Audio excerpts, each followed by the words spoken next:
understanding mental health, acknowledging it, and then seeking appropriate treatment. And I think we can all agree that the Hmong community, especially the older members in our community, struggle with that.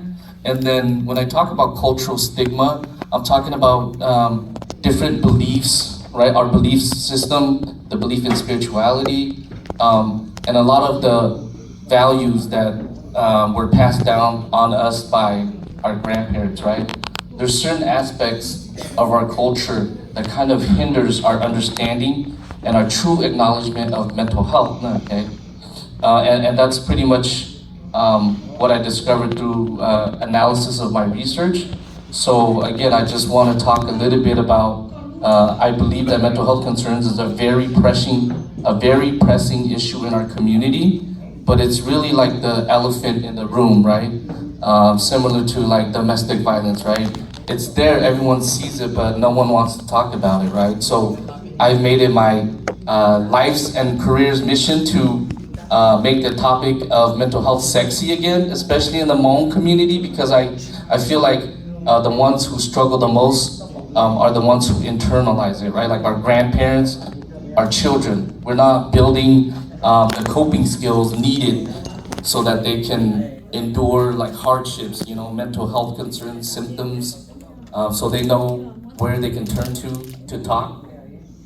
And I want to encourage community leaders, again, to talk about mental health, right?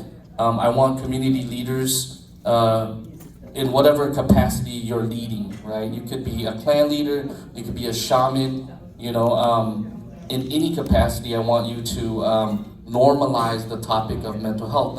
You have mental health, ni literature ni mapano na ya te kamo chai literal translation no then ni ka chai chita na, okay, but jolly kusano ma the easiest way to explain it is ya like you get kan shan the you get sang na ya la ya you get na kan ya jong the you get sang, okay, that's mental health. And I know that you're probably familiar with it too, but especially our elders, the older members in our community, our grandparents, they experienced trauma, right, with the Vietnam War. We've all read about it, we're all familiar with that story, but there's this notion of intergenerational trauma too. Our parents, they internalize it, and then we feel symptoms of their trauma. It's called intergenerational trauma, okay? And especially in this country in general, we've suffered mentally because the Biden administration will compile a bunch of reports, right? And there's an increase in mental health, right? And youth wanting to harm themselves, you know, feeling hopeless. So, especially in the Hmong community, I think that's something that's important for us to know, so that again we can talk to the older folks, we can talk to our children, okay? As far as mental health assessments, to do like a comprehensive mental health assessment of the Hmong community. The only one that I know of was conducted by the Wilder Foundation in 2010. They did it here in Ramsey County. They looked at mental health symptoms, you know, and they interviewed a bunch of families and children that were receiving mental health services through Ramsey County, and some of the results are very alarming, okay? So then again, the emphasis should be on the flow, because middle age, I'm sure we have different ways of coping, right? But basically, I just want to encourage us to talk to each other about this notion of mental health, so we can normalize it, right?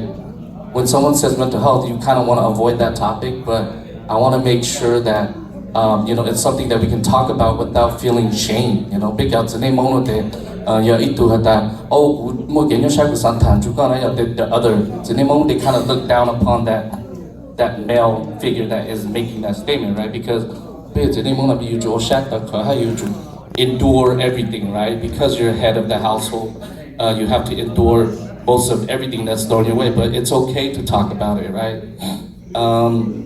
But basically, the results of our research, I interviewed 11 community leaders, Hmong community leaders, who interviewed us as part of our research, and I found out that there's 3 themes that emerged from data analysis, okay? And I feel like community leaders need to know. For these factors really hinder mental health literacy in our community and also strengthen cultural stigma. We want to reduce the cultural stigma, right? But these are some factors that actually strengthen cultural stigma. The first theme that emerged from analysis of my data was cultural factors. Again, right? And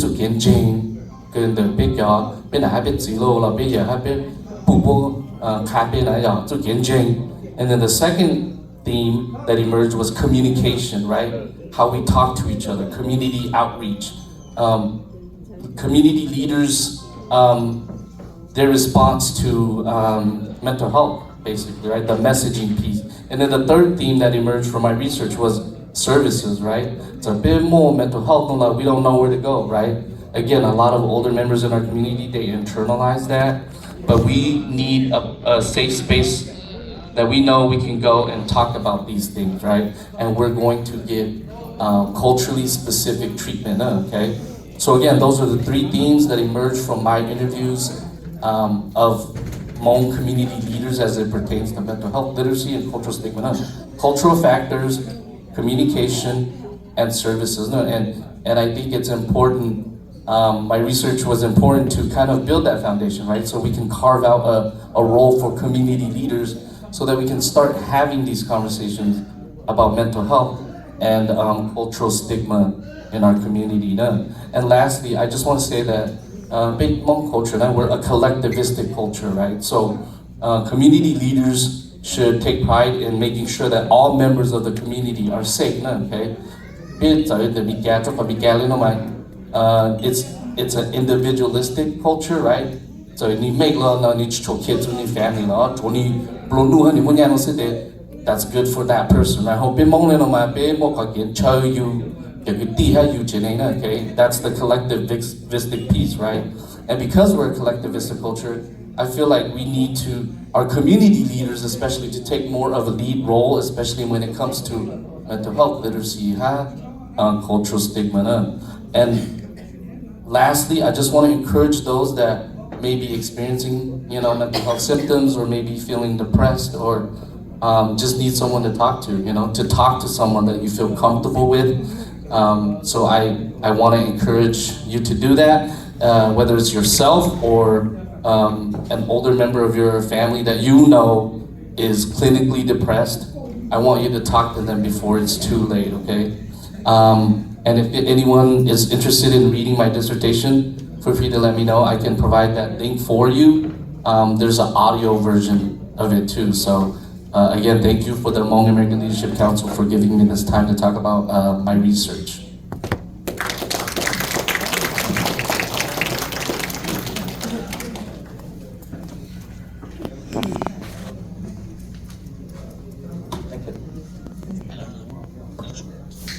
Okay, I will show Dr. NumZaj Vang để cô làm hoa tới trả lụ thực sự là bây giờ nên thì họ ta tao nó là một cái ba đã chỉ nó là họ muốn cho nó tiền này. Okay.